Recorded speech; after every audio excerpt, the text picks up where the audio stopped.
उसका अंकित मूल्य कितना है? 27,500 है। दुकानदार ने 2 क्रमिक छूट दी, जिसमें पहली छूट कितनी है? 20% थी और दूसरी छूट पहली छूट की 30% की दर से दी गई। क्या है? दूसरी छूट जो है पहले परसेंट की, पहले वाली जो छूट दी है उसकी 30% की दर से छूट दी है। तो वस्तु का विक्रय मूल्य ज्ञात कर। ये क्वेश्चन थोड़ा इंपॉर्टेंट है। ये क्वेश्चन क्या है?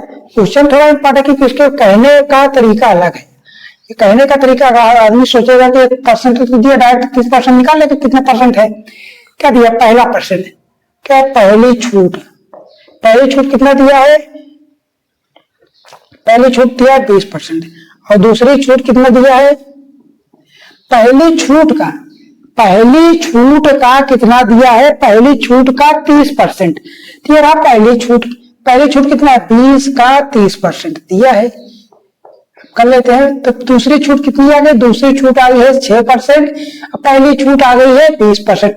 अब क्वेश्चन हमारा आसान हो गया। कैसे बना रहे? 27,500 का पहली छूट कितना दिया है? 20%, मतलब 20% छूट दिया, मतलब कितने में बेचा है? 80% में बेच दिया है। 80% बेच दिया है। अब उसके बाद दूसरी छूट कितनी है? दूसरी छूट है 6%। 6% छूट दिया, मतलब कितने में बेचा है? 94% में बेच दिया है। ठीक, इसमें पूछा है वस्तु का विक्रय। अब हमें ये चीज को सॉल्व कर लेना है। अब ये 00 से ये 00 गया, इससे काटेंगे दोस्तों 20 चौक 80, 20 पंचे 100। ठीक, 5 से काट दीजिए 55 25, बचा 2 55 25, ये हो गया। अब इसको कर लेते हैं, इसमें कर लेते हैं 5 24 5 24 2, इतना हो गया इंटू 94, इतना 94 है। अब 94 को हम क्या लिख सकते हैं? इस हम 94 को हम लिख सकते हैं 100 माइनस का 6, इतना लिख सकते हैं। 94 को हम इतना लिख सकते हैं क्योंकि हमारा मल्टीपल करने में थोड़ा आसानी हो जाएगी। क्या हो जाएगी? थोड़ा आसानी। अब इसका हम मल्टीपल कर लेते हैं। अब पहले 22 है इतना, तो 2 जीरो और चिपका देना है। 2 जीरो चिपका 6 से इसमें कर लेना माइनस 1 जीरो, मतलब 6 0 0, 6 दूनी 12, 6 दूनी 12 1, 1320। अब इसमें घटा दीजिए, कितना आएगा? 13 20 कम कर देंगे, 0 8 9 2 3 गया 6, यह कितना? 1 1 0, यह कितना? 20 20 20 680, 20 680, 20 680। ऑप्शन नंबर डी क्या है? बिल्कुल सही हो गया। क्या है? ऑप्शन नंबर डी बिल्कुल ठीक है। अगर आपको मल्टीपल करना नहीं आता है तो जिसका मल्टीपल करना आसान लगे आप उसमें से जो कम या ज्यादा उसे घटा पिटा कर लीजिएगा। ठीक है, हम कैसे बनाएंगे सीपी का अंकित मूल्य?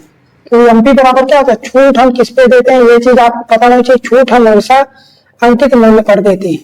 ठीक, और लाभ या हानि किस पे मिलता है दोस्तों? ये सीपी यानी क्रय मूल्य पर मिलता है।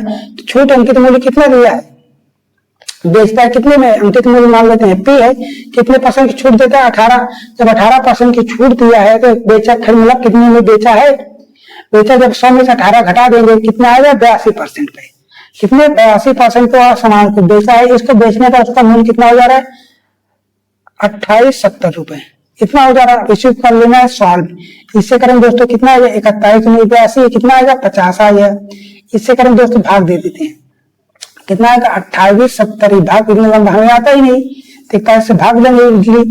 कितना आएगा? 4 7 28, 4 7 28, 8 चौ 32, 7 बढ़ जाएगा। कितना? 7 का नाम 7, 7 चौक 28, कितनी बार गया? 7 बार, मतलब ये 10 बच गया है तो ये बार कितनी बार गया है? 70 बार।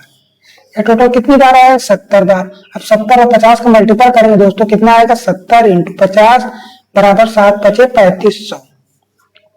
तो उसका अंकित मूल्य कितना था?